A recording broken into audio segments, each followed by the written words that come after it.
Stand and say the pledge of allegiance with us.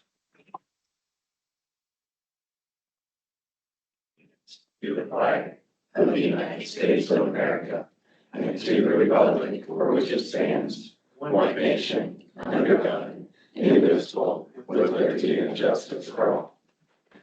Thank you. Meeting to order. So you, make note, everybody's here. Yes. Okay, I'm gonna read a public comment policy statement. If there's anybody from the public that wants to make comment to the board, they will need to go over to this table over here and read the script and fill out the form to make a public comment. At the end, we will reserve about 30 minutes for the public comment, but you only get 3 minutes on your own behalf. Okay, everybody look over the consent agenda. I'll make a motion to approve the consent agenda with the exception of C and D. Those two are starting past step 2, and that requires a Which letters? C and D. One C and D. That requires a. Oh, okay. I really wish we had technology in place that would put the guardrails around these requirements so we didn't have these exceptions. I mean, we talk about it being our policy, but we don't have any way of enforcing it other than reminding the department heads and the elected officials of what those policies are. But I'm not contradicting you. I'm just saying I wish we had technology in place to support the policies that we put in place.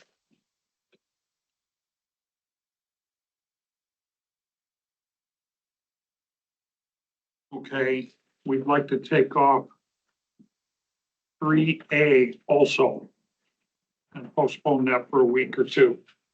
We're still waiting for an invoice from that. Will you add that to your motion? Yep. Okay. A motion to approve the consent agenda with 1A, C, or pardon me, 1, C and D, and 3A removed. I'll second that. Okay. Questions, comments? So has the treasurer and the jail been informed of these? I believe Jeanette reached out to him. Okay. Yeah. All in favor, signify by saying aye. Aye. Aye.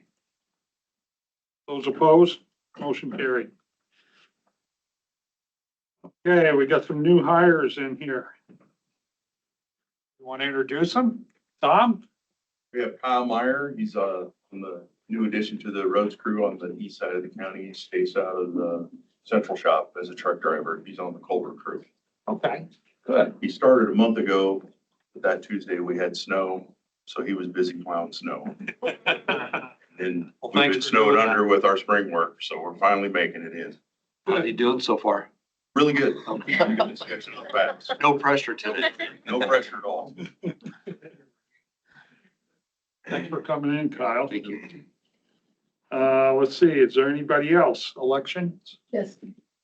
So Linda Blake started yesterday as our new election coordinator. We're very excited to have her. She has a wealth and many years of knowledge and experience in both county elections and federal elections as well. So native Iowan who has come back to the state, and we're excited to have her. So Welcome, Linda. Thanks for coming in. Thank you, Kyle. Is that it? That's all the new hires? Thank you. Okay, next up. Mark Ekman, Executive Director, Unleash Council Bluffs. Discussion and or decision to approve and sign proclamation designating the week of May 3rd to the 9th, 2026 as National Travel and Tourism Week. Tim, would you read that for us? Really? This is the 2026 National Travel and Tourism Week proclamation. Whereas the travel industry is essential to success of every industry and will continue to be a critical part of Potawatomi County's economy, development, and workforce, being at the crossroads of Interstate 80 and 29. Whereas travel is an economic powerhouse for every state and destination across the country, with an economic output of $2.9 trillion, supporting 15 million American jobs, generating 89 billion in state and local tax revenue in 2024, according to the U.S. Travel Association. Whereas Potawatomi County realized 334.17 million in direct spending by travelers in 2024, according to Tourism Economics, the sixth highest of Iowa's 99 counties, and part of the state's 7.5 billion in direct traveler spending that in turn supported small businesses, which account for more than 60% of leisure and hospitality employment. Whereas travel is an essential industry, and we must continue to communicate that growing travel leads to economic growth, benefits both small and large businesses, produces local sales tax revenue, and fosters mutual understanding by connecting the nation. Therefore, I, Board Member Tim Whitman, it says I chair Brian Shea. I'm not Brian Shea. Do hereby proclaim that May 3 through 9, 2026 as National Travel and Tourism Week in Potawatomi County, and urge county citizens to join me in recognizing the essential role in this industry plays. Simply put, travel means business. Approved this 5th day of May, 2026. Need a motion to approve. I'll make that motion. Second, Okay.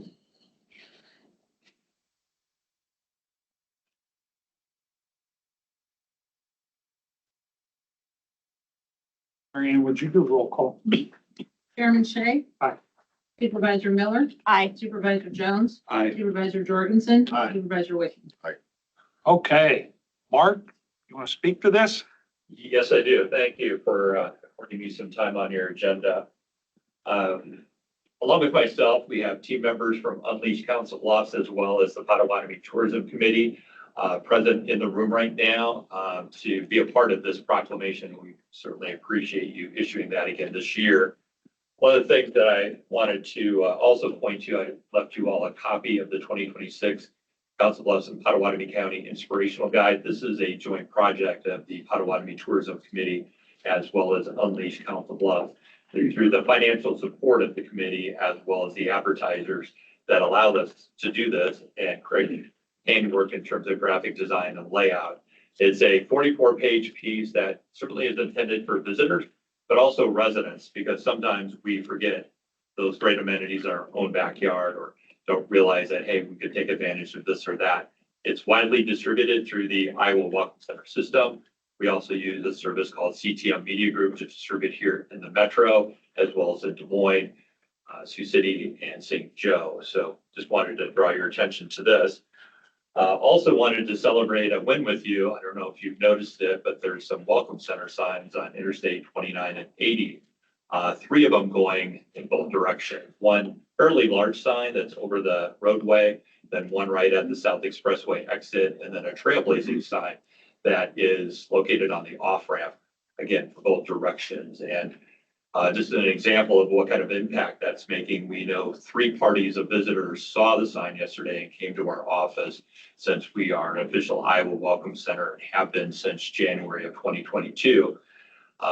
Thinking back to the Drake show, which seems like years and years and years ago, that put a backlog on manufacturing signs for us and others. So we had to wait.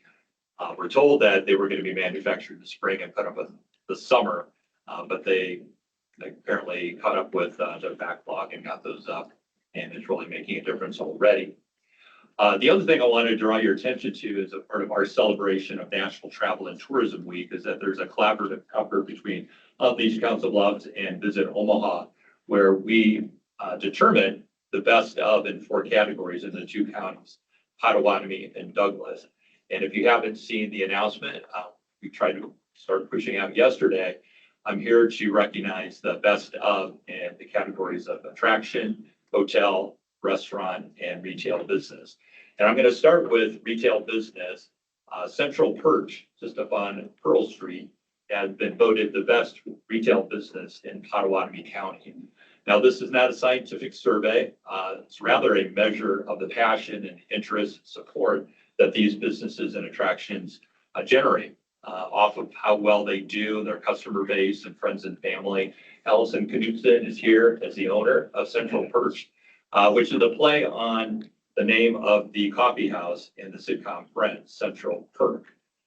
They have a wonderful gift shop there with locally sourced items that are manufactured here locally. It's really well stocked. And of course, they have some Friends items as well as Central Perk items that kind of play along with their connection back to Friends. One of the things that I noticed, which I think really speaks to all of the winners, nominees, and businesses throughout the county, is when you walk in and look immediately to the right, they have a map of where their customers are from. It's not a map of Council Bluffs. It's not a map of Potawatomi County. It's a map of the continental United States. And they have push pins all over that map indicating that they've had customers come from all of those states and beyond. And that really kind of speaks to all of the recipients and all of the folks involved in travel and tourism. We may not recognize them, see them as outsiders, as visitors, as new customers, as I sometimes refer to them as, but they're there and they're making a difference in the profitability of our businesses and the sustainability of those that are nonprofits too. So congratulations to Allison for her win.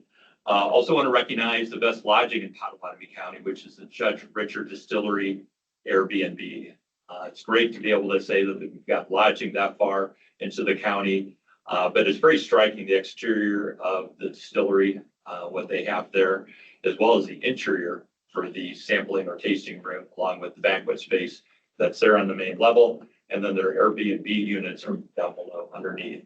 It's a family project, a very passionate one. Jill Richardson was planning to be here today. Unfortunately, she had a funeral, but they're very proud of that and justifiably so. And congratulations for their win. Mark, they're in Carson. Pardon? And they're in Carson. Yes, in Carson. Sorry, I didn't mention that. Just wanted to point that out. How did you know that? Yes, three out of the four recipients are from the rural part of the county. So a good representation there. As far as the best restaurant, second time winner is the recipient of this particular award, the Back 40 Bar and Grill in Macedonia. Amy and Brian are the owners there, and they've got a very passionate following. Speaking of that, customer base, community that got behind them through the nomination process as well as the voting process. They won last in 2023. Somebody's leaning on the light switch. Oh, thank you. Blame you off. You're out, Mark. We didn't have an orchestra, so. They've got a very passionate following. Restaurants are in many ways kind of the heartbeat of a small community. It's a gathering place where you celebrate special events, anniversary, birthdays, that type of thing, or just having a meal with your friends and neighbors. So they had to wait out 2024 and 25 to be eligible again. They won in 2023, and testimony to their passion and their support within the community to be a second time winner. And then last but not least, the best attraction in Potawatomi County is Arrowhead, just outside of Neola. Credit goes to conservation. We've got a whole host of folks that are here representing conservation as both staff and board members. They are wonderful partners for Unleash Council Bluffs and the tourism committee to work with. And of course, Arrowhead is very deserving, and they've got a great park ranger, Dave Fisher, who has been working for conservation for decades and out at Arrowhead Park for a good long time. The fact that they won the award through the voting is a testimony to the customer service and the user experience that folks have out at Arrowhead, the amenities for camping, modern cabins, trails, activities, fishing, canoeing, paddle boats. I know I'm leaving stuff out, but that gives you an indication of all the things that they have there. And again, it's like one of those places that's there. We know it is, but sometimes it's easier to forget because it's maybe not right on the beaten track. You know, it's off of the interstate and far enough away that people don't realize it's there. But a great gem of a park in your conservation park system. So congratulations to Dave and conservation overall. It's great to be able to see some recognition get passed around. And those are our 4 winners of the Best of Council, or excuse me, Best of Potawatomi County, Omaha Metropolitan Area Tourism.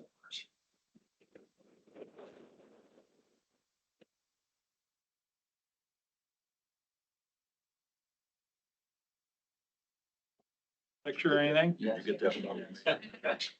No, I did not. Where's the proclamation?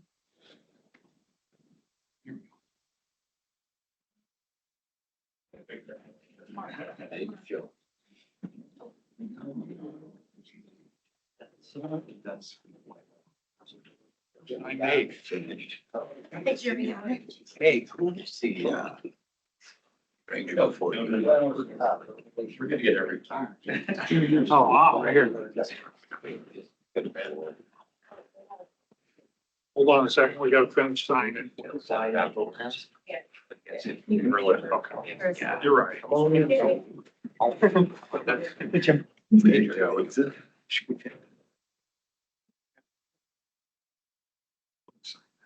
You want? And tomorrow. Mark, you wanna hold that up in front of there? All right. Really think thoughts of having your eyes all open at the same time. Is that a requirement? It's a preference. All right, thanks. Thank Thank you. Congratulations, everybody. Thank you. Good job. Thank you. Good to see you. Good. I said you have a good summer out there. Yeah. Mark, Needs a couple of signatures. Yeah. Thanks, bro. Thank you all. Appreciate appreciate it. what you do. Glad to see you, Dave. Thanks for coming in.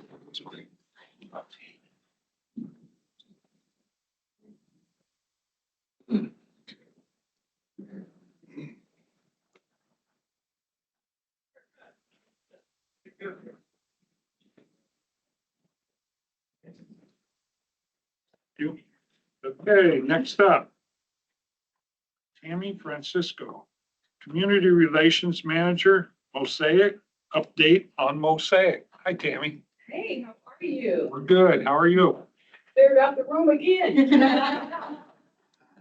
Can I do a huge favor? So I work for Mosaic in Western Iowa. We serve persons with intellectual disabilities. But whenever I do a presentation, I am supposed to have a signage. So what did I leave at home today? The signage. So can I borrow a piece of paper? You don't have to give me a whole lot of information. If you want, just give me your name. What do you want, name? Name, email address, or phone number, and just pass it around, and I appreciate it. I think there is. Now's the time to hit them up for a donation. Tammy. Well, you know, it's coming. Okay, I think there's a presentation that I emailed. yes. I'm trying to get it So, on. and we won't, so what we're gonna do is, I'm gonna do like my mom says, we're gonna hit it and quit it, because we're not gonna be here all day. So I'm gonna highlight what we're gonna do. But, you know, I really don't need it. I don't know, I don't have it, is it? He's pulling it up. Okay, thank you kindly. Oh, Maybe. sure. Oh, yeah. Well, yeah, okay, that's fine. Another pin. We have a bunch up here. No, it's right. David is not giving me the option to do that. I can look at it, but I don't know if I know how to use it.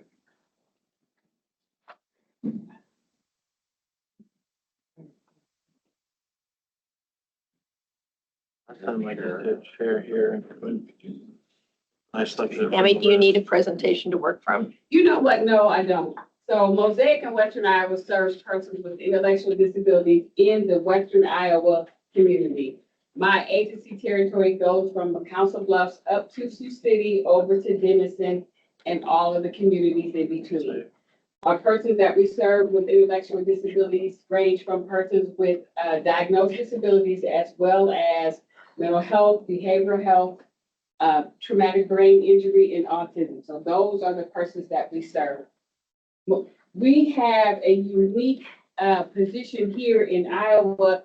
We have a program, there we go, that was homegrown right here. It's called intermittent services.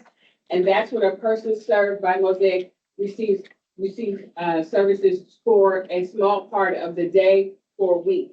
But we also have what we call Mosaic at Home, which is a more permanent living situation. It's sometimes referred to as a shared living situation when people for Mosaic go and live with a family. So right now we have persons who are desiring to go and live with a family. And we are spreading the word that this is a program that we have. When you bring someone in and for your family, you are really responsible for them, looking out for them. I kind of liken it to living with a teenager, have a teenage son. I'm responsible for him, but he really doesn't give me a whole lot of information. So he really acts as his own person, but I'm responsible for him. So that's the highlight of the program. There's some slides in here that are kind of cute because I put them together. So let's see. I saw them before, but now they're gone. So my executive director, her name is Sonia Middleton, and she actually serves for Western Iowa and Northern Iowa. So Abigail is my counterpart in Northern Iowa.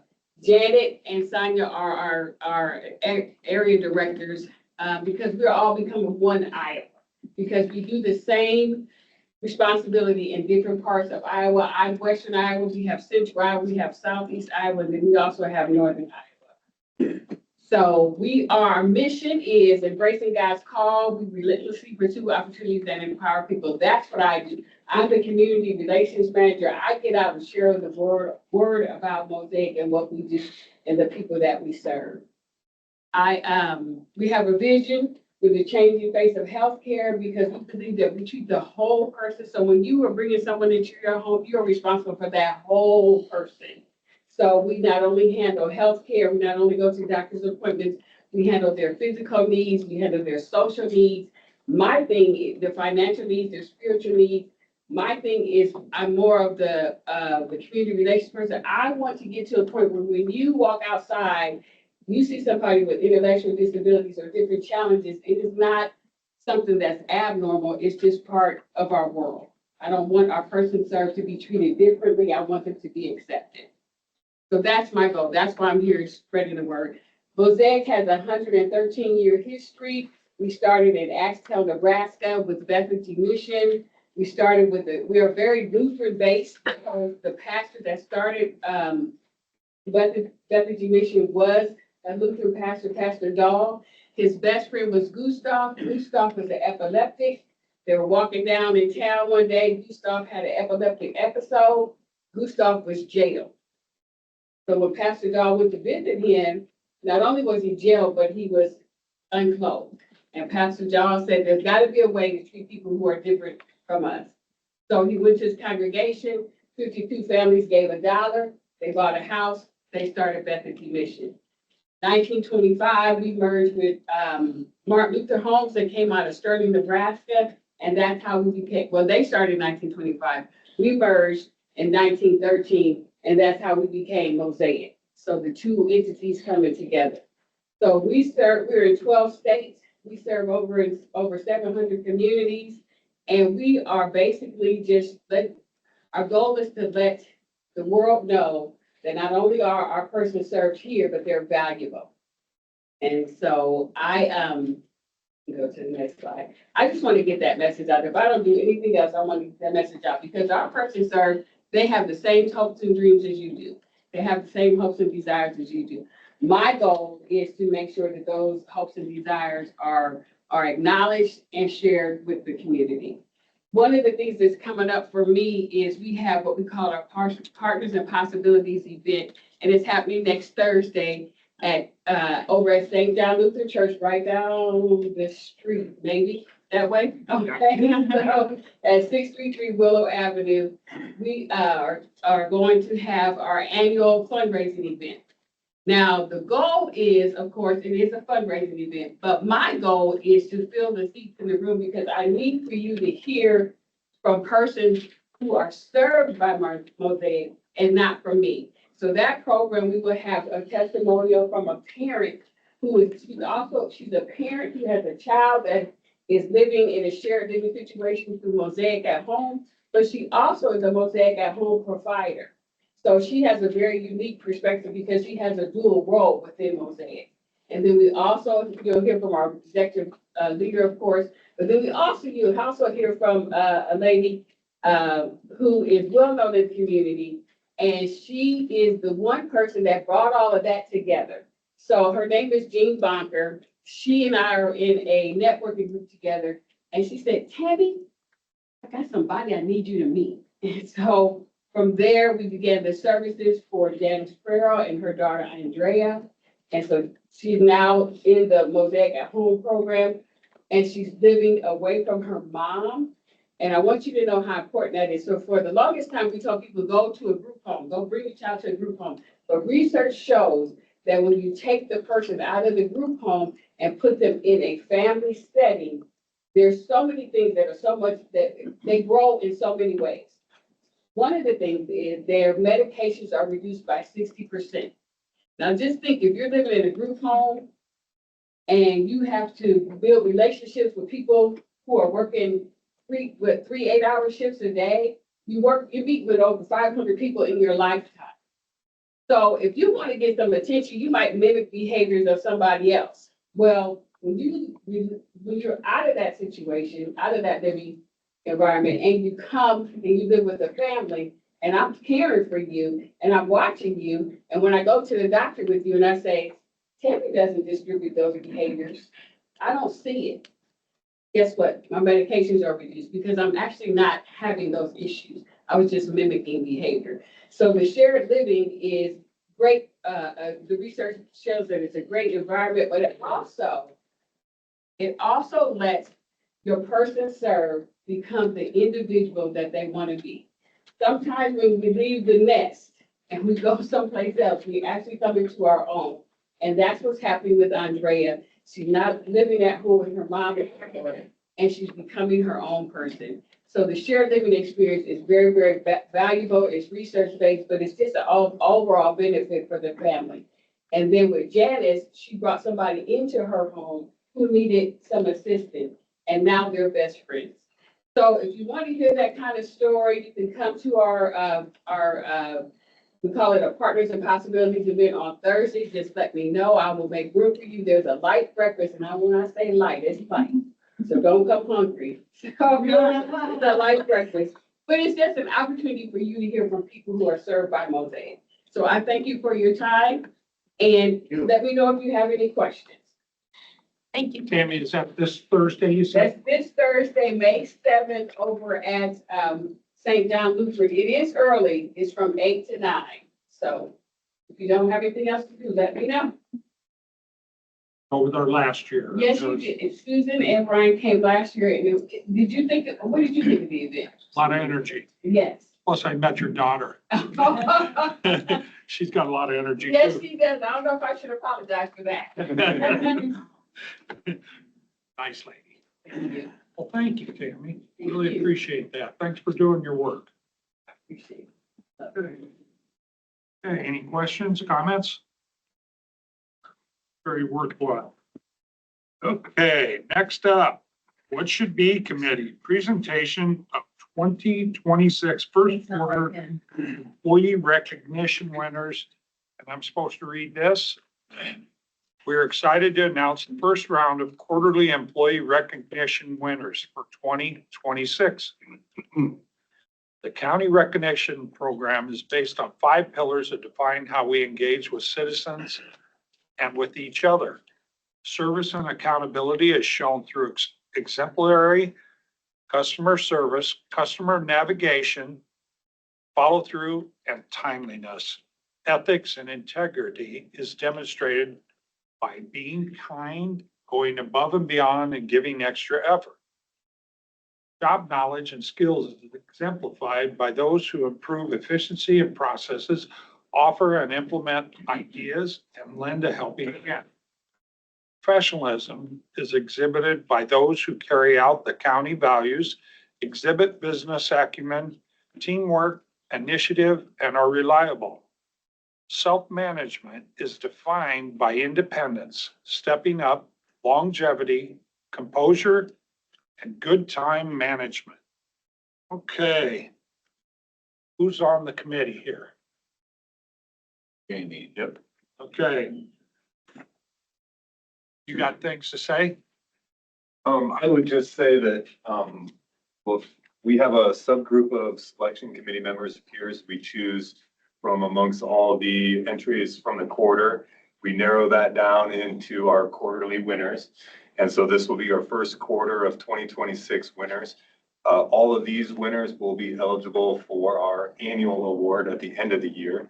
So just congratulations. All the entries are great. It's a privilege to get to go through them and review the great things that are said about the employees of Potawatomi County. And Had Thanks, a nice Jamie. mix of nominations from citizens and from employees, from department heads, from different departments, from the same department. So it was a really great representation of exactly what this program is intended to be, to recognize work being done across the county. Okay, thanks, you guys. First up is ethics and integrity. Matthew Weiss. Who's got Matthew here? You guys? I think it went off the script. You're on. Go back to the script. Hold on for a second, Jeff. You started off with service and accountability. Okay, this one, I Work got on the different. script.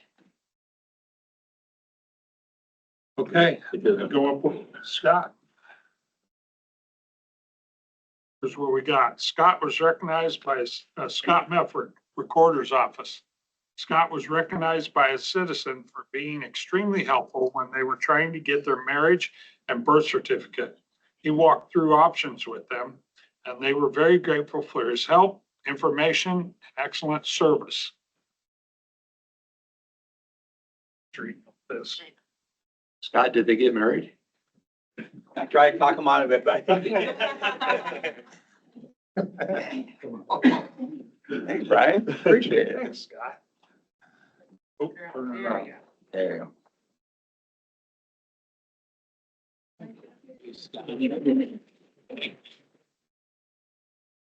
Hi, Scott. Good job. Repeat winner. Thank you, sir. Thank you. Thank you. Okay, I have job knowledge and Wait a skill. second. Oh, I'm sorry. We're gonna do another picture. I real thought we quick. had- Yeah. A picture of all the winners at the end. You guys need a punch card. yeah. Okay, I have job knowledge and skill, and this Kelly from IT. Kelly was recognized by another county employee for stepping up with an idea that resulted in significant time savings. Kelly did a little investigation and found a way to solve a PDF accessibility problem that no one else was able to solve. She was recognized for being a fantastic team member and having the deep sense of job knowledge and skill that she brings to her role.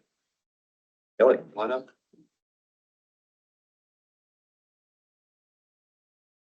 First supervisor is David. Thank you, Pam. Thank you very much. You bet. Oh, hold on, David's coming up too. Here, do this one first. Oh, I'm sorry. There you go. Okay, we'll get it down eventually. It's not in this. Susan, there we go. Oh, wait. Thank you. Thanks, David. Thanks, David. Thank you, Kelly. Thank you. Congratulations.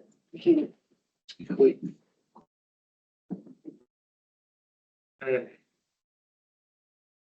Okay, ethics and integrity. Matt Weiss, buildings and grounds. Matt, you here, okay? Matt Weiss was recognized by a deputy in the sheriff's office for his role working at the Potawatomi County Sheriff's Office Jail in the Building and Grounds Division. Matt was specifically recognized for the work he did during an especially cold part of the winter when feel-like temps were minus 20 to 30, causing several vehicles in the sheriff's office that would not start. Matt assisted with starting and jumping several vehicles and then replacing batteries in vehicles that needed them in order to get them back into service. Thank you, Matt, for your great work and willingness to assist with the PCSO fleet. Thank you. Come on up.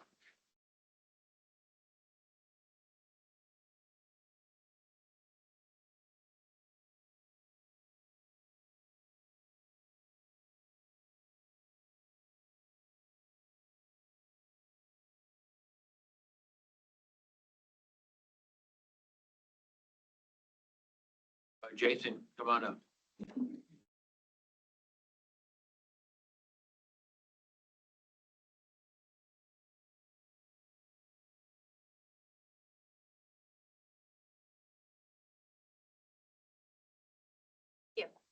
Hey, Thanks.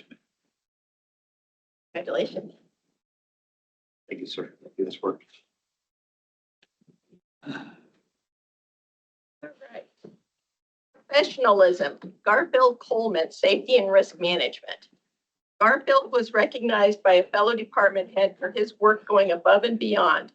Garfield took it upon himself to support the website accessibility effort by visiting each department to impress upon them how important this work is. It's truly appreciated how much time it took him to do that and how much it means to the project and ultimately to the citizens of Potawatomi County.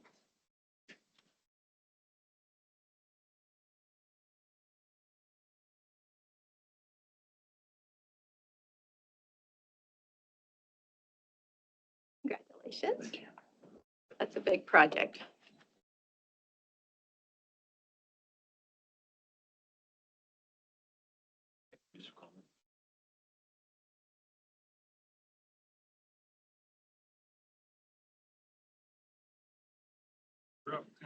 David, is Kelly gone today? He's busy on a project. Okay. I have, the award for self-management, and that goes to Kelly Greer from IT. Kelly was recognized by a coworker in his department for jumping in and assisting when it would have been easy to say, that's not my job. Kelly offered up to help load a large amount of equipment that needed to be recycled. He helped to gather up this equipment in multiple locations and haul it to the recycle bin in the basement.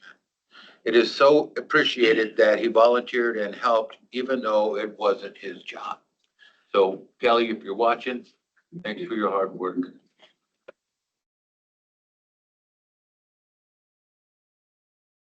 Want to grab this, David? Can I get everybody who is here up here for a group photo? Might as well come up here I too, take a David. picture of you, but you're really not Kelly Greer. Come on up. You want us up there? Yeah, thank you. Neat. Otherwise, I have to choose one of you to be the cover photo, and that's just not fair. Susan, you're just. I wait till they stop moving. All right.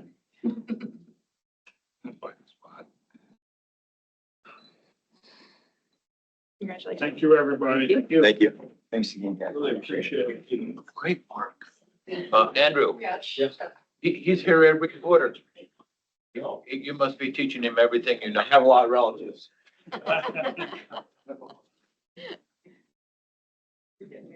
Yeah.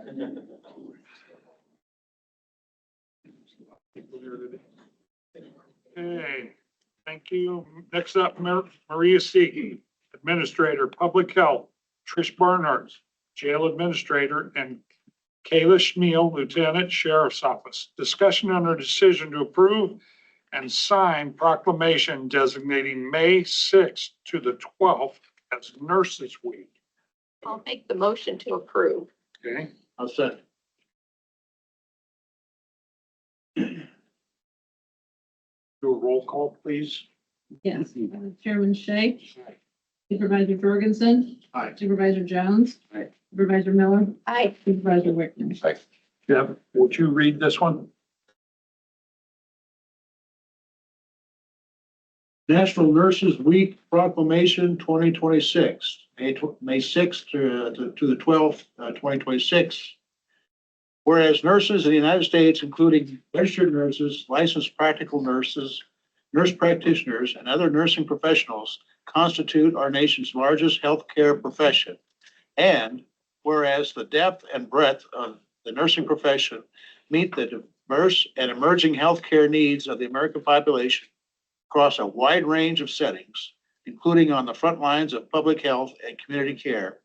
And whereas more qualified nurses will be needed in the future to meet the increasing complex needs of healthcare consumers in this community. And whereas the cost-effective, safe, high-quality, and compassionate care provided by nurses will be an increasingly important component of the United States healthcare delivery system in the future. And whereas along with the American Nurses Association, Potawatomi County recognizes May 6th through 12th, 2026 as National Nurses Week with the theme, The Power of Nurses.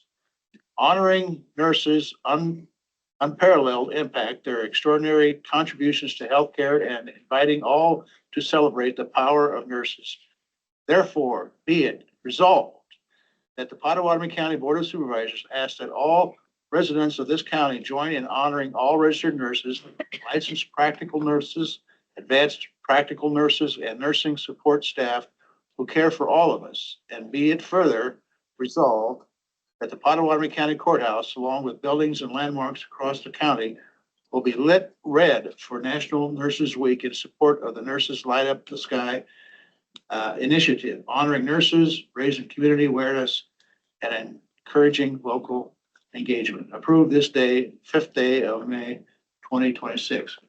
I'm going to say I have had two sister-in-laws who were registered nurses, both of them retired nursing. It is very much needed, honorable profession, and I thank all you nurses. Thank you. And will you sign that, Jeff? Yeah. Want the nurses to come forward? Yeah. I'll hold that up. Jeff. Yeah. Maria wants to. Okay. Oh, Well, I have a couple things to say then. Yeah. So National Nurses Week celebrates the dedication and impact of nurses across all settings, and the public health nurses unfailingly support our community and residents.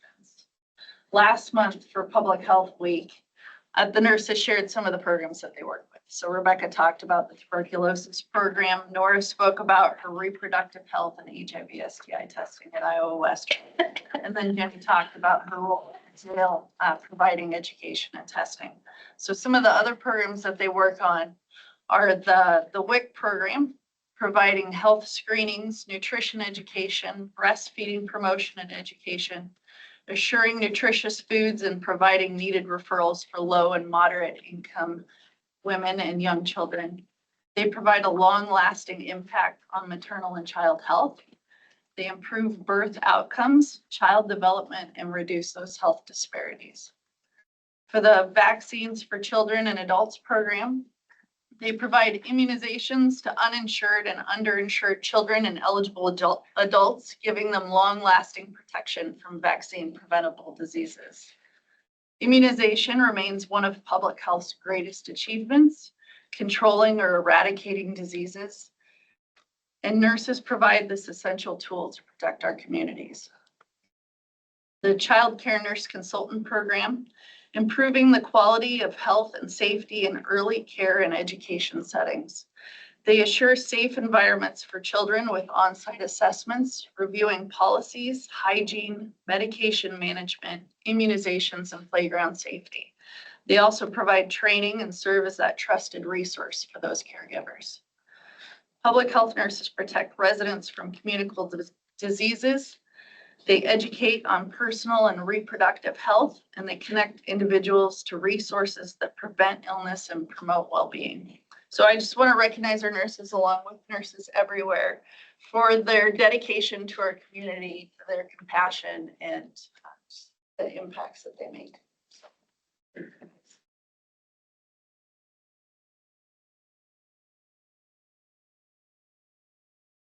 Thanks for what you do. Do we want a picture, Kate? Yeah, Trish, did you? I did. Unfortunately, none of our nurses could be here today. But we do appreciate everything you guys offer to the jail, each and every week. We couldn't have to do without your guys'. We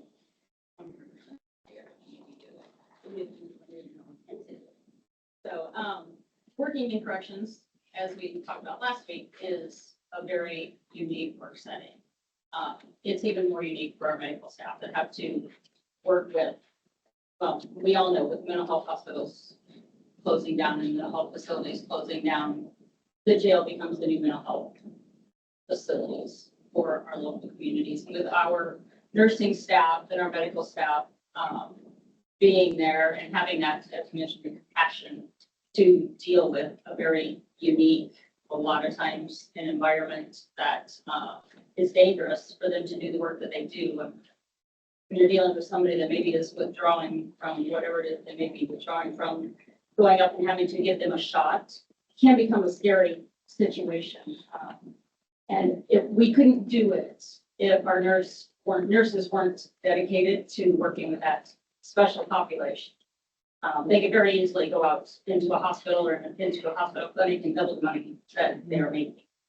But we're very grateful to have those nurses work with our population. We couldn't do what we have to do every day if we did not have them in our facility. So for that, we are very grateful for our nursing staff, our medical staff, our CMAs, our physicians that come in and assist us.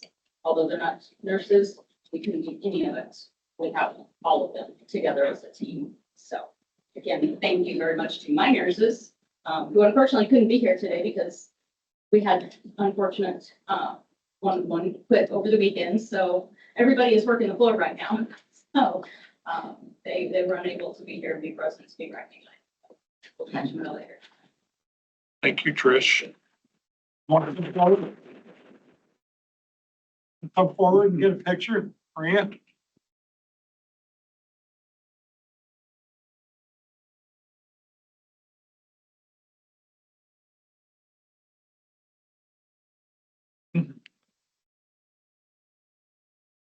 Thanks for what you do, ladies. Really appreciate it. You're the short one. Find your window. You stack there, Susan. This one's well. Stack over there. Matt, you should get on the other side. You're gonna go. Like find our window. Trish. Yeah, now I'm even shorter.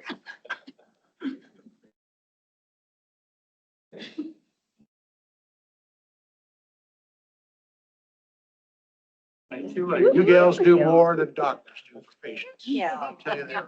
Yes, thank you. Sorry, Matt. Which way we're gonna go? We're gonna. Thank you.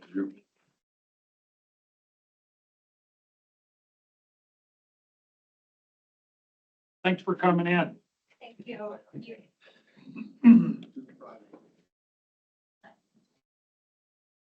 Okay, next up, David Bayer, Chief Information Officer. Discussion and a decision to approve Potawatomi County Artificial Intelligence AI policy. Morning. It's getting more and more relevant, It's isn't it? more and more prevalent. It's everywhere. It's in Google searches. It's in our software. It's our phone. It's everywhere. So this is a policy to put a little bit of guardrails on this topic, on this idea. And the main thrust of the policy is that there would be 3 tiers. Tier 1 would be basic use of AI, so glorified Google search kind of AI, where there'll be no sensitive data and non-licensed AI. Tier 2 would be county licensed AI, meaning we have the licenses, we dole those out as needed to do more advanced tasks. And then the tier 3 would be very controlled AI, internal, would be doing highly analytical things with sensitive data like CGIS data or PCI DSS data or HIPAA data, things of that nature. So the policy also references training for everyone, which we will do once this policy is approved and we develop that.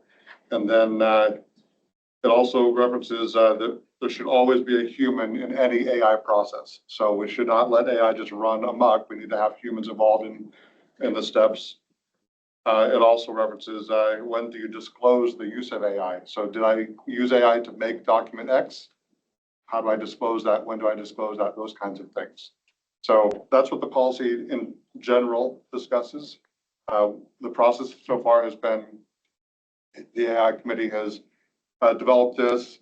turn it over to the attorney's office and Kristen. She's reviewed it. The policy committee's reviewed it as well.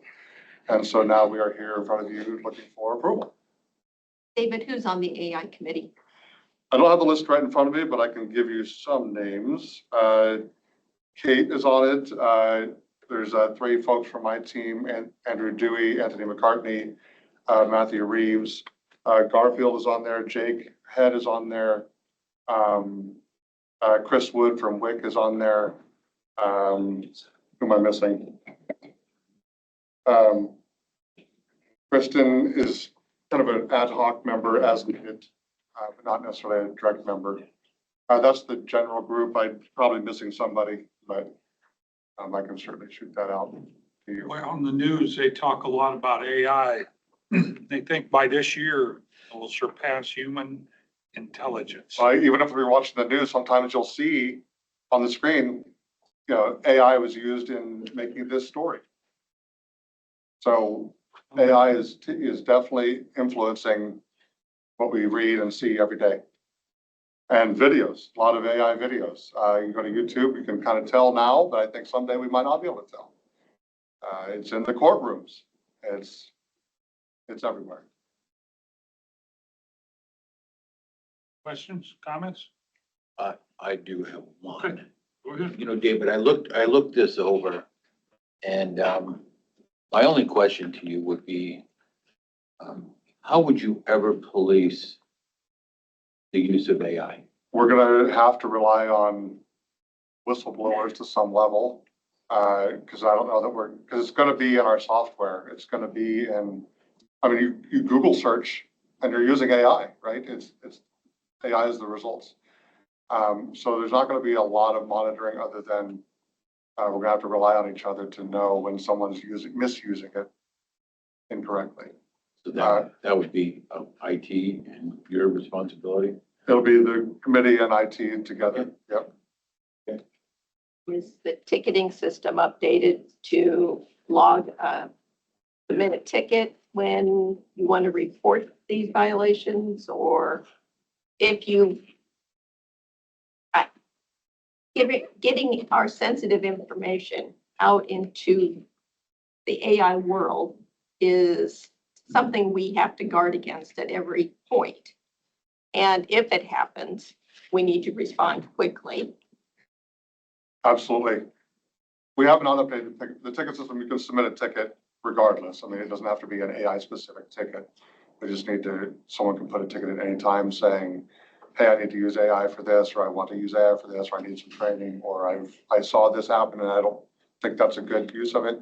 But there will be a lot of training coming forth once this is approved. We'll be doing in-person training, and we will be doing, we'll video those as well, make that video available. Folks will have to sign that they have they've been through the training. So we'll have signatures for that as well. So we're going to take it pretty seriously training's going to be a big part of this, right? It's not just the training on the policy, but also training on how to use AI, what to look for, what tier you need to be in to do the kind of work you're doing, when to report, how do I report or document that I'm using it. All those things will be part of that training. We're developing that right now. Once that training is complete, then we'll release the policy and the training kind of at the same time. That's the plan. And then the committee will work on ideas on how maybe we can use AI to create some efficiencies here in the county. So the committee's job is to develop the policy, develop the training, and then look for opportunities. I have one. Yeah, go ahead. David, if you take 450 employees as the number of employees we have, how many of those would have access to the AI? Anyone can use AI right now on their phone without any restrictions. But I'm talking about in our.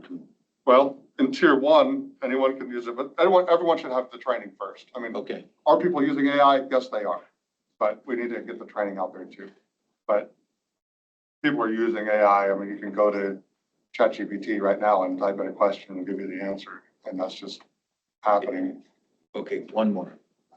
In relation to what Susan asked for or asked about, not every employee has access to some of the high security information in this county, like the auditing software or Tyler or something like that, right? No, correct. Not everyone has access to, I mean, every department would have different kinds of access, right? So HIPAA or health information, I mean, certainly Maria's team would have that. Community services or DAP West would have access to those kinds of things. The jail, certainly. I mean, and then you go to the sheriff and 901, they all have CGIS, criminal justice information. I mean, Okay, I asked too many questions. yeah, there's sensitive data all over. And depending on who you are and where you work, you would have different kinds of access to the different things. But to kind of follow that up, we should never be putting any sensitive data into AI. I mean, that's kind of the general rule. Don't put, you know, criminal justice information or social security numbers or names, addresses, and phone numbers into AI, and certainly at the tier 1 level. That would be a note for sure, not to do that. Questions, comments? Well, I know that this has been thoughtfully put together and there's a lot of research and it's an ongoing, ever-changing environment, but I will make the motion to approve the AI policy. Thank you. I'll say. David, there's times on the phone, you know, like media, marketing, that kind of thing, and I'm supposedly talking to somebody, but then I get the impression that's not a, I mean, is that what's going on? There certainly is much of that going on. Absolutely. Like, what? Can't imagine what's coming next. We're all gonna be replaced. It certainly seems that way, doesn't it? Yeah, that voice you heard when you called it wasn't me. Somebody that just looks like me. Okay, you get a second on that too. I got a motion by Miller, a second by Jorgensen to approve the AI policy. All in favor signify by saying aye. Aye. Those opposed? Motion carried. Thank you, David. Really appreciate that. Next up, Jamie Barron's Deputy Auditor's Office, discussion on their decision to approve and authorize board chairman to sign update to UKG. Come on up here in front, Jeremy. Get you in the hot seat.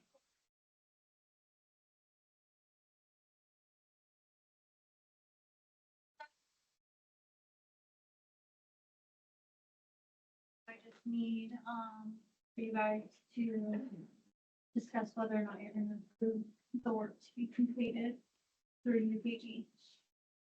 And I asked you a couple questions. Yes, you can. You're on the board. Amy.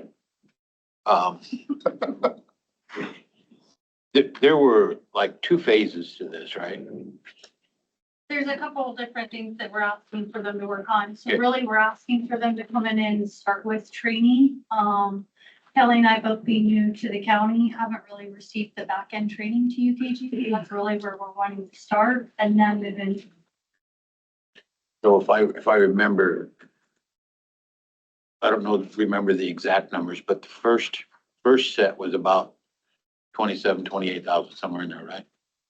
So, oh yeah, we're only doing one right now. We're only asking to do the one that's under the courthouse.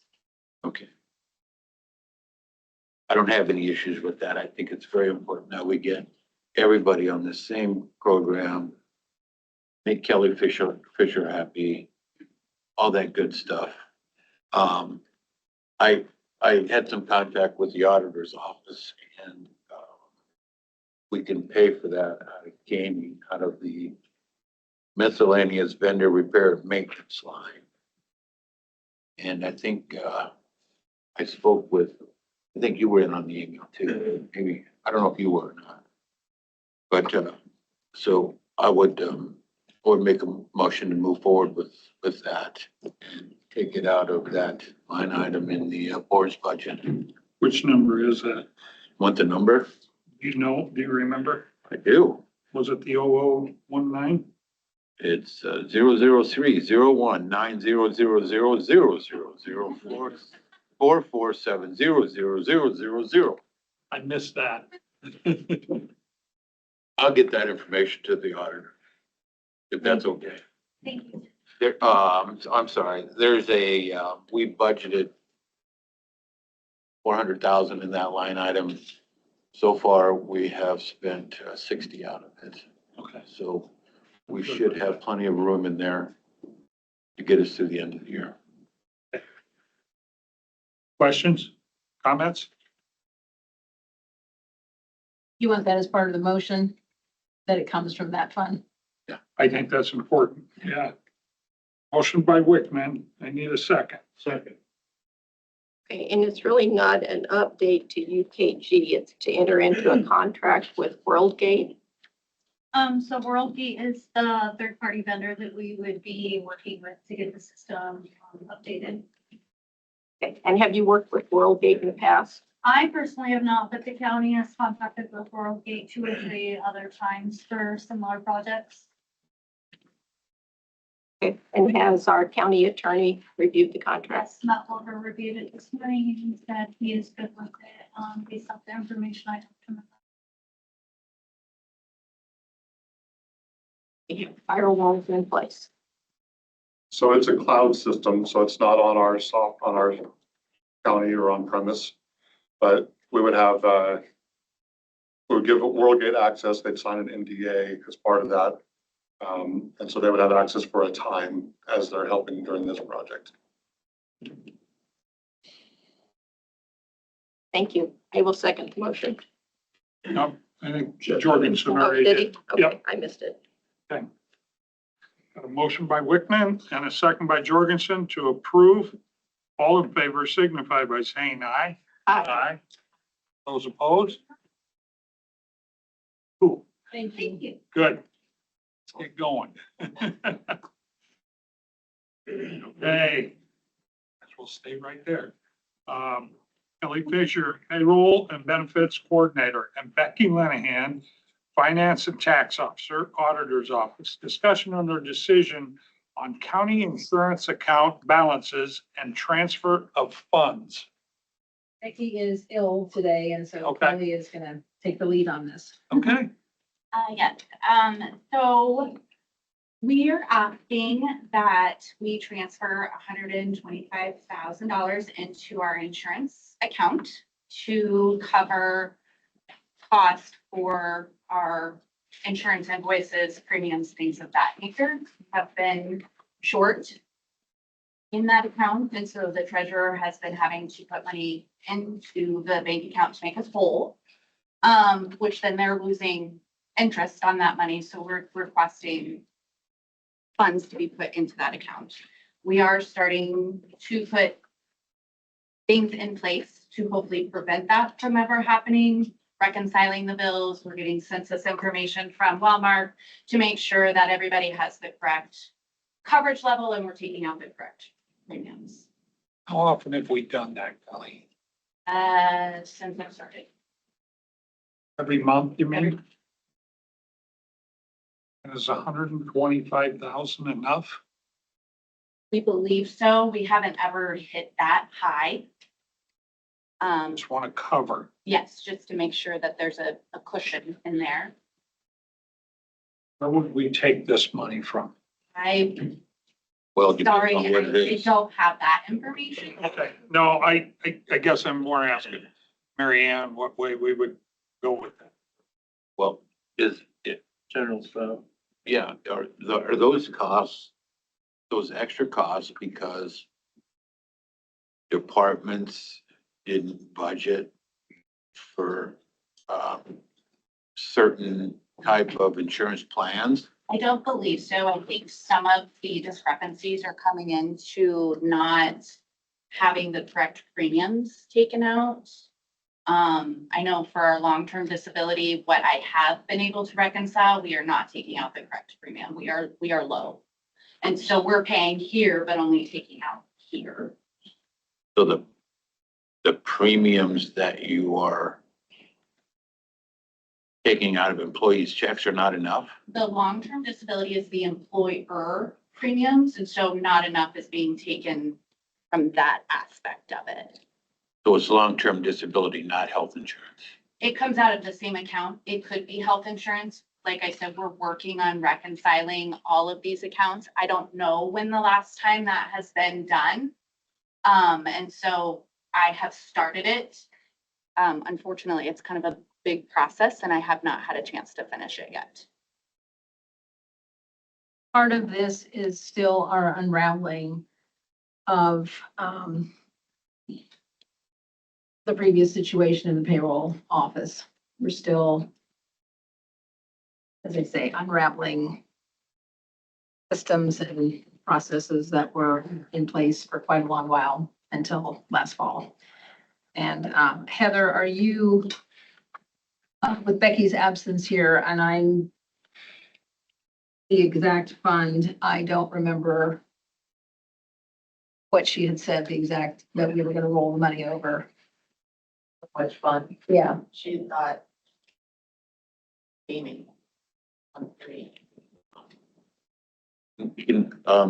Is this time sensitive? Can we get some more information on Sure, this? we can put it on the board next week. We just don't want it to go another month so that, because we're trying to prevent the county from losing interest when Lee has to transfer the money and then she can't get it back into her account for like 7 to 10 days and then she loses interest on, $100,000 or whatever. So we don't want the county to lose that interest, but we can put it back on the board. I didn't know Becky wasn't going to be here and she was more fully versed than the rest of us. We usually do it at the end of the month, is what you're saying. Well, it's taken out once a month, correct? So all of our bills in essence are taken out. EBS just pulls at the beginning of the month. And that's typically when the shortage happens. And so the treasurer's has been then putting that money in until we have another pay period and then they bring it back out. Okay. Yeah, to my knowledge, we've never done this before. Are the You know, we're- premiums up? Hmm? Are the premiums up Are they? higher? Are the premiums higher? Yeah, I mean, every year They would be a little bit they every would year. be because as you get salary increases, those salary-based benefits, those premiums would increase. Okay. Well, but that's been figured into this next fiscal year's budget. The Which, increase in premiums for the employee Right. and the Pot County. right, but the premiums were never, from what I reconciled, was never corrected in Tyler. So we're not taking enough out. So you budgeted here, but those premiums were never fixed in Tyler from what I have been able to reconcile. Okay, There wasn't a lot of reconciliation that was being done. Right. Okay. So you can get the information to us this week and we can put it back on the agenda. I mean, for next- ultimately, it's your decision where you want the money to, you're not losing the money, you're just shifting it so that there's a cushion in there so that we don't basically Correct. overdraw, but, There seems like a lot of extra work just to cover something that, well, what's the projection for the rest of the year? Why is it happening? Has it been fixed? Those kind of answers I'd like to have that's first. what we're trying to figure out, why it has been happening. And then the only place to take it is a general supplemental, because that's where our insurance comes from. But I mean, is it fixed now? Do we have the problem? I'm working on it. Okay. It doesn't really matter whether the shortage of funds should have been the responsibility of the employee or the employer. We need to fix it, but we need to fix the calculation and the problem in the Correct. auditor's office. So we Correct. don't have to do this again. Okay, We don't want this to keep happening every month No. and for Lee to have to transfer funds and then, so that's why we're trying to provide that cushion until we can get it figured out as to why this is happening. well, at this point, we'll take no action this week and you'll put it on Put the it back on agenda the next calendar. week. All right. Thank you for coming in. Thanks for your help. Okay. Hey, I mean, I don't know if the board wants to move it, they can move it. I'd like to know a little bit more about it before. And that's not, I'm not placing the blame on anybody. I just want it fixed and find out why it happened and why it's not been fixed yet. We just keep trying to make our way through the. Okay. appreciate it. Next up, Andy, you've been getting a lot of work. I've seen you're working on the computer while you're sitting here all this time. Hopefully I'm not typing too loud. No, you're. Andy Wicks, engineer, discussion and or decision to approve and authorize board chairman to sign the secondary roads county 5-year program for DOT submittal. We've been over this. Yep. So we did a study session on the 5-year program back in March. I essentially have left things the same between then and now. But in order to meet the DOT submittal deadline, similar to how we signed the budget for the secondary roads last week, I'm just asking for the board to sign the 5-year program, or for Brian to sign the 5-year program today. That doesn't mean that things can't change or we can move items around after the fact, but that would just be an amendment or a revision at that time. So. Make that motion. I'm sorry. Discussion, go ahead. Oh, yeah. Go ahead. I'll Now second. we need a second. I'll second. Okay. Now we can discuss. And now I'll ask my questions. Yes. So I know you probably had talked about this before, but on several of the bridges, you've got bridge materials out of stock that was publicly let. Does that mean it's being pushed down the timeline, or what do those notes exactly mean? So that just means, yeah, exactly that we either are gonna buy the materials at one time, build the bridge at another time, or, yeah. Sorry, did I answer your question? Not really. Not really. Let me pull that up. It's, yeah, I just noticed it on a couple of them that, So, moving forward, we'd like to bid it as one package. And so the ones that still say, buy materials, and then have the work as a separate item, those we're gonna continue to do that way, but everything, I think FY 28 and beyond is gonna be, or FY 29 and beyond should be, all under $1 amount. And that's just how other counties are doing it. okay, that makes sense. We've discussed this 5-year program with you previously. There's nothing that's changed in this 27 project year, right? Correct. I'm not trying to. And then after that, depending on all kinds of circumstances, the rest of them can change. Correct. And we have the authority and the ability to do that next year, right? Okay, I don't have anything else. And yeah, maybe this isn't worth saying, but we've talked about M47 and L34, and those are both in the FY 28 right now. And that just means construction can start July 1 of 2027. So On which one? L34 and M47. So On L34, one of the farmers out there told me it's got 2 layers of cement on it. You know that? yeah, I drove it yesterday and we're looking at probably having to take it all the way down to the subgrade. Okay. Yeah, we have not started design on it yet. Okay. On this 5-year program, every sheet has preview on it. Do we have a original copy on to sign? I can get Jeanette, I can get you a better copy. Okay, all Sorry right, about and that. I won't sign this. Okay. Okay. I got a motion by Jones, a second by Wickman to approve the 5-year program for DOT submittal. All in favor signify by saying aye. Aye. Those opposed? Motion carried. 3A was removed. Committee appointments.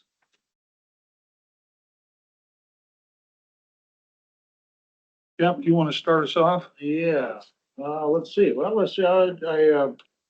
I participated in the supervisor candidate forum Tuesday night. There were 9 of us there. So there's gonna be another one, I believe, May 11th. Then yesterday, sat in on an interview with, for the new, Veterans Commissioner to replace one who's, not going to be renewing. And it went pretty well, so I think we got a replacement for her. Good. Okay. Nothing to offer. I spent the day at Hitchcock last week volunteering.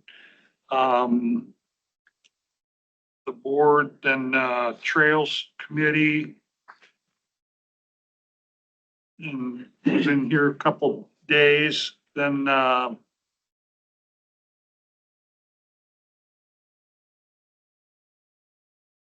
a couple other meetings. The lawyer group, what's the name? The Iowa State Bar Association. The Iowa State Bar Association donated 250th USA flag in the courthouse lobby. That was a big deal out here. That's enough. Susan? I spent the weekend with family. Good. That's always good. Tim? No. Okay. All right. Public comments. That one? Yes, sir. Larry, is it Pratt? Yeah, wrong, yeah. Can you spell that?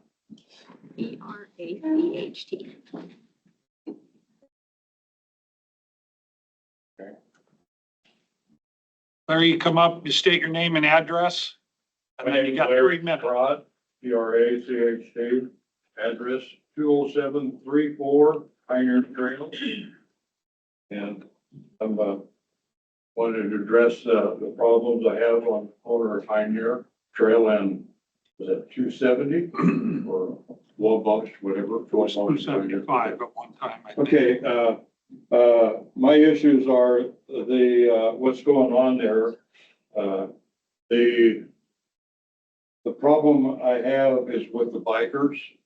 They have a sign called bike Xing. And to me, that's when the bike leaves the trail, but it's getting to be a parking lot there. I got evidence and pictures, all you want. There's still more. They park on the side of the road. I was told on my side of the road that if I put a car for sale or whatever, it ruins that shoulder of the road. It'll break it down by the county head chief's engineer. But anyway, have they looked on the other side, what I'm looking at, and I'll look on the other side because it's not the same. Okay. The other thing is I'd like to get that sign removed because it's not a government sign. Should have had a permit for it. Okay. And we don't need it back. We need no parking signs there. Now I only ask for one thing only. And if I can get that, you make my whole day. I need no parking signs on both sides of the road. This will eliminate these people parking we had Creighton University have their cross-country team there. You can imagine how many cars were there then, okay? So I got, on these pictures, I'll present them to you. I got littering. They're throwing their bottles and beer bottles on my side. I got cars, what issue I mentioned before, okay? And I got, just about a month ago, I saved a guy's life. He had his car burned up. He kept running his car, spinning the tires till eventually it caught on fire. He didn't speak English, let's put it that way. I got the fire extinguisher out and I pulled him out of that wreckage. Okay. Now I want to point out there's been what 2 years ago, year and a half ago, we lost 2 boys on that road. Okay. And before that, we lost another boy on the corner there. Okay. And after that, the next day, there was a 4-car pileup on that corner. Okay. So we need to have, and it was mentioned that you're thinking about putting a light there. I think it would help. If we put a light there, yes, that would let people, I mean, these semis are coming, one after another, and people going around the semis going on outside of the road to get around them so they can get where they gotta go. It's it's a cluster duck, let's put it that way. But, anyway, I got pictures. There's another guy that he spent his tires too, but he didn't catch on fire. I mean, and then I got vandalism. And I've lost sliding doors. I lost like $3,000 just in doors alone, besides them coming over, taking things or vandalizing my buildings. Basically, I think I've said enough. Like I said, the only thing I really want is those no parking signs. There's a school bus, they have the school should be some school bus signs, but, the daycare goes up Cherokee Lane. They got daycare and they unload a bunch of kids there. And one girl, she cut in through there and I had to chase her down. I told her, if you ever do that again, I'm gonna file a citizen arrest on you. Okay? Thank you, So I Larry. said my piece and, I'm hoping I get that one item and I want to present these to, Sand and Mary Ann there. okay. This is the list, but Okay. like I said, the pictures explain everything. Thank you. a Good lot. deal. Thank you, Larry. Yeah, thank you. Can I want to ask a question. Yeah, you can. Larry, are they parking on both sides of that Pioneer Trail? Are they parking on both sides? They were, okay, when I put a car out there, I wanted to sell it. And Tracy and Matt said that, it'll ruin the shoulders, it's on my paperwork, let's put it that way. So that was probably several years before, but now they're parking all in that, somebody filed nail all the way trying to, and the county engineer had to come and pick up the nails that are on the side of the road because that's where they were parking. Okay. But they weren't worried about the shoulder of the road, that's for sure. Thank you. All right. Next up, we got a study session. Is there anybody else? I don't believe so. This is, Did you get that? I think I put it on the table. Yeah. Oh, just go that. Becky Lenahan, Tax and Finance Officer, Jamie Barron's Deputy Auditor's Office, and Jeanette Johnson, Executive Assistant, Board of Supervisors. Discussions concerning pipeline billing. We've got the tall grass pipeline, correct? And we're getting bills in at this time. Yes. We're not quite sure how to deal with this. Well, if you go back to the January 27th board meeting, in there, it has the billing and payment process, Thank you. which Schneider provided. So I think we understand that. It's the admin fee that the auditor's office is what we were discussing as far as what we need to do for admin purposes. We talked about that at We that did. time, and I certainly don't want to, throw anybody under the bus or anything, but we were kind of looking towards, looking for an opinion from the auditor's office on what you expect those time and material and cost to be. I mean, if it's a, So I think they did, and we came up with 5%. But what's the 5% based off of? The number, the total of the claim? So that's where we got stuck because they set it at 5%. Is it 5% of the invoice? yes. Okay.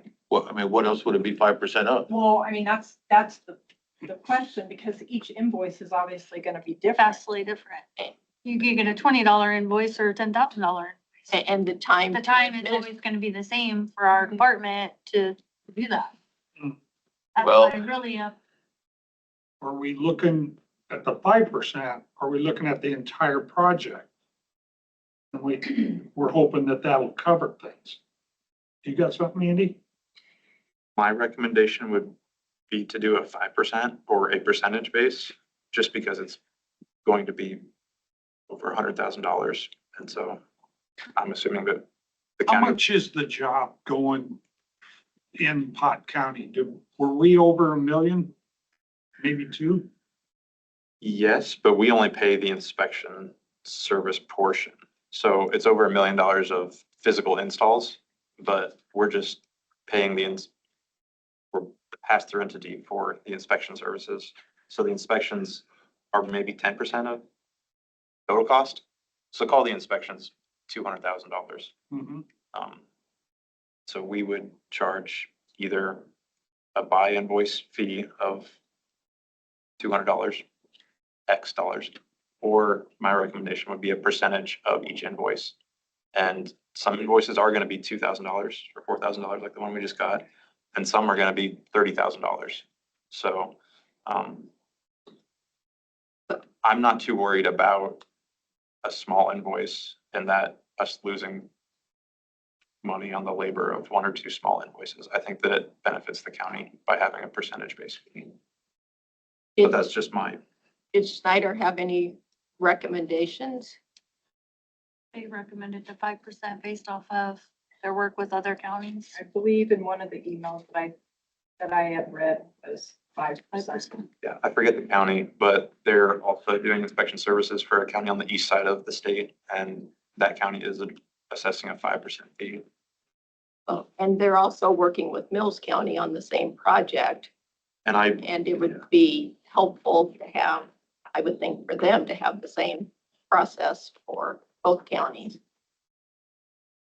But the amount of work, each invoice isn't going to change regardless of the dollar amount. You're still going to have the same amount of hands that have to touch it, that have to review it, that have to put it into the system, who have to put the check in the envelope, and all of the people that have to approve it along the way.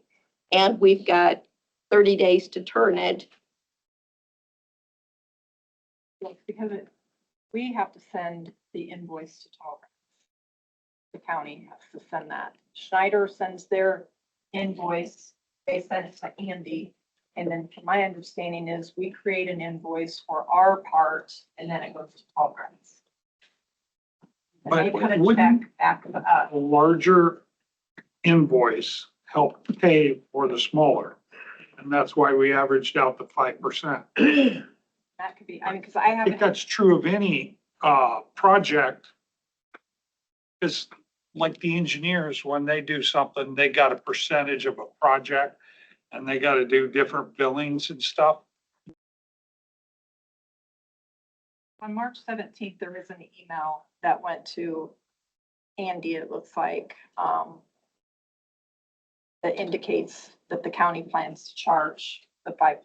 So guessing that's the amount that you guys came up with after that meeting. I sure thought I remembered us talking about that. Did you? I think we're okay with the 5% because I do think it'll balance itself out. It's what's that process? Our office isn't accounts receivable. We write the check and we're gonna do so who's the responsible person to do all the others in between? We can cut the check, that's fine, but who's really that accounts receivable person? Yeah, I mean, I know very little about it. I have spoken with Jamie on a high basis. I haven't read over any of the paperwork myself, but personally, I would say that whoever does all of the tracking and work is who should get the fee. We've had some process that's set up like this before, like with Thriving Families. I worked with Jeanette to balance when we were having a problem with the Iowa West Cities grant, things like that. One little thing can cause a whole lot of work and a whole lot of mess and tracking. Basically, this sounds from what I'm hearing is we'll get a bill from Schneider. We're gonna pay Schneider, but then no, we're not paying Schneider. You don't pay Schneider Okay. until Tallgrass will pay us, then And then we Schneider. reimburse them. Okay, so we get something from Schneider, somebody writes up a claim with some backup, adds 5%. And, whoever gets the fees, there's gonna be a line item for that. There's gonna be a line item to put in the money that comes in. But there's going to have to be somebody who does all of this tracking, knows all of these details within this contract, has a copy of the contract to do that. I was just coming in to hear how it's gonna go, add any information that you guys want about the system. Normally, it is departments handle their receivables themselves. That in the business world, the treasurer is the receivables. They get that. That's not how our treasurer handles it. So each individual department does their own tracking. We just rely that they're doing it correctly. If they reach out to the finance team, we're happy to try to help them and do that, but normally that's not something we do personally. So Andy, is that something you can absorb through secondary roads? That's definitely, yeah, we are able to. The one thing that Jeanette and I were talking about is the contract that Snyder signed / Tallgrass signed is with the board and not my department. And so I'm totally fine to be the handler. Does Snyder send the invoice to you? They currently send it to me. And Send then it to they you? questioned if it needed to be somebody else. For review or to handle? They were seeking for somebody at the county to pass it on to Tallgrass so that Snyder could get reimbursed. This is I think that we should we should visit with Snyder and tell them that they need to add 5% on that for the county and then send us the bill. That'll already have our 5% on it. Then all we have to do is forward it to the pipeline.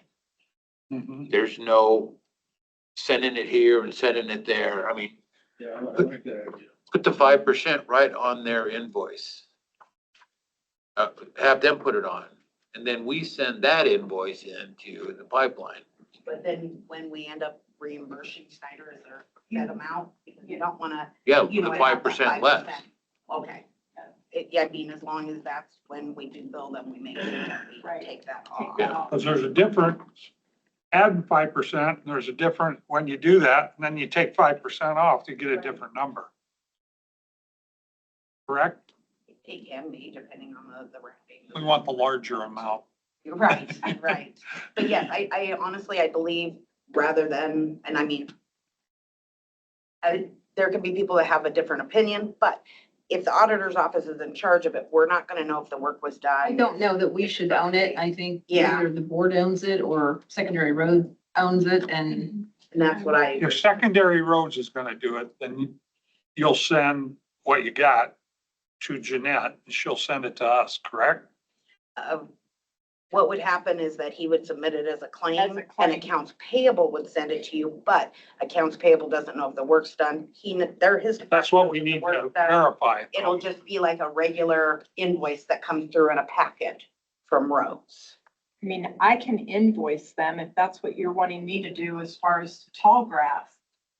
But, and then keeping track, obviously, on an Excel file to make sure that everything's accounted for. Can you shaking your head? Can you Well- explain? Well, if we do have an invoice already, Yes. And what was that dollar amount? 96.25, $96.20. 9,600. Oh, sorry. Okay, short well, end. then we need to send it back to them and say 96.25. With a That's $476. $9.60. That's $4.80 belongs to the county. So tell them to put our 5% on this invoice, send it back to us, and we'll fire it off to the pipeline company. Yeah, they've got the addresses at the bottom of that and indicating where it needs to go for Tallgrass. And you can either do that or have them send it right directly to Jeanette and take you out of it. And then when it comes back to us as a check, you take the 5% out? We should keep the 5%. We would need to create line items for it, correct? It would have to go to different. Where does line that go? Down to the treasurer? So I would have to work with, obviously, Becky and Dixie and get an expense line item. And then we would need a revenue line item and then an item for the revenue for the admin is what I'm. Right, exactly. Would that be So to she would write up an the MR. board at that point or to the treasurer? Well, I would assume that you would probably want the admin fee to be, I Whoever guess the touched- auditor, they're gonna have to be the ones writing the check. I mean, Auditors my, get the heavy. my part is going to be minimal as far as sending off an email to Tallgrass. Okay. Don't just make this real easy. If total cost for Snyder is gonna be 200,000, as Andy mentioned, that's a $10,000, Potawatomi County gets Admin fee. $10,000 to handle that 200.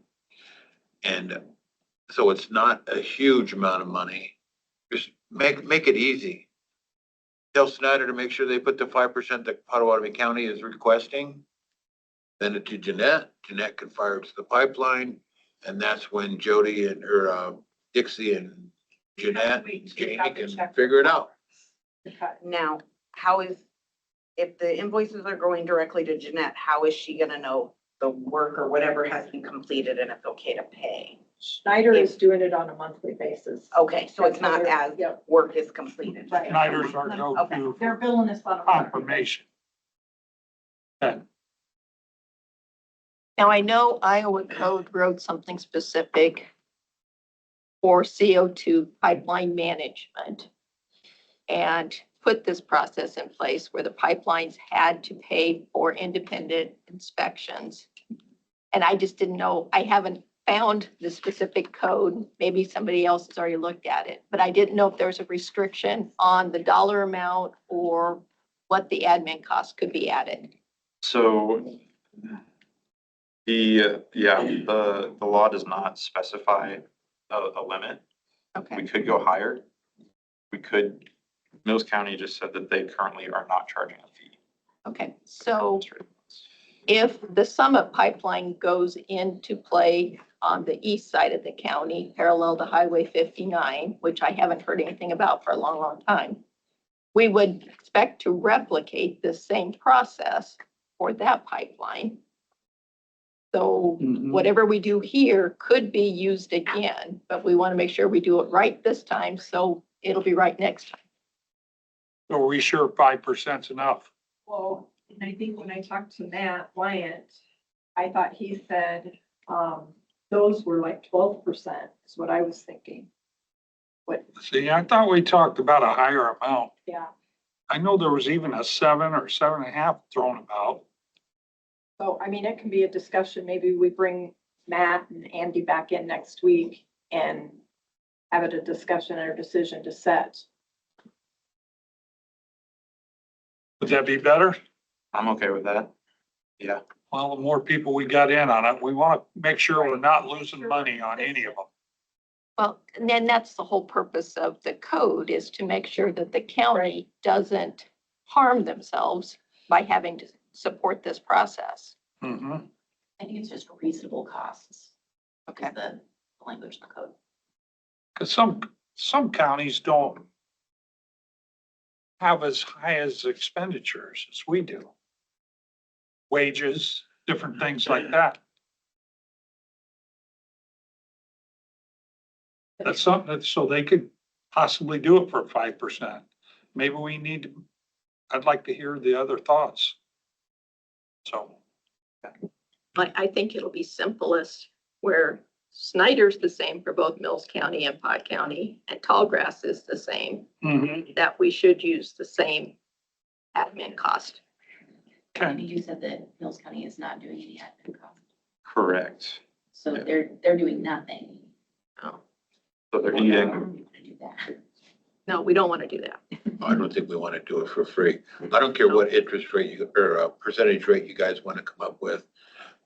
I just want to make sure we're on the same page as far as the process goes. The process I think is we're fine. right. We're on the process. The I agree. process is fine, then make it 10%. If it's true that it's estimated cost of 200,000 for Snyder, Potawatomi County gets 20, does that cover everything? Well, I don't know. It's reasonable.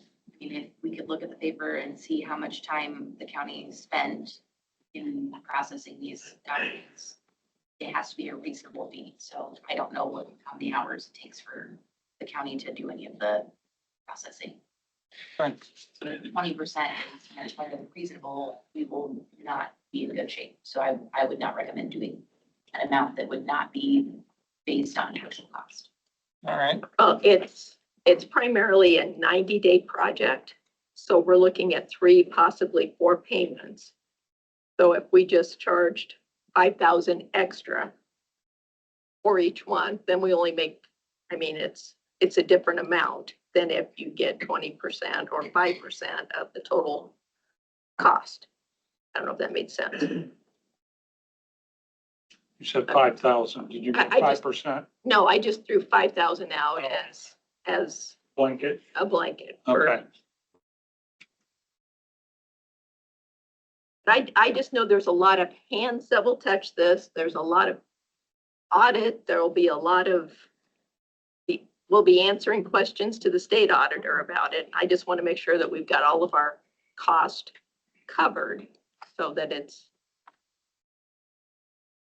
not a loss. Okay. Yeah, we can bring that as a regular item next week or a study session, either way. To set the percentage. Set the percentage. Yeah. I don't have any of it. I don't either. I think that's the way to go. Can Can we you get add us more on the detail to agenda? Snyder's You don't workflow? want a study session again. You want an action item, correct? Yes. Next That week. would be the best, yes. To go to the board.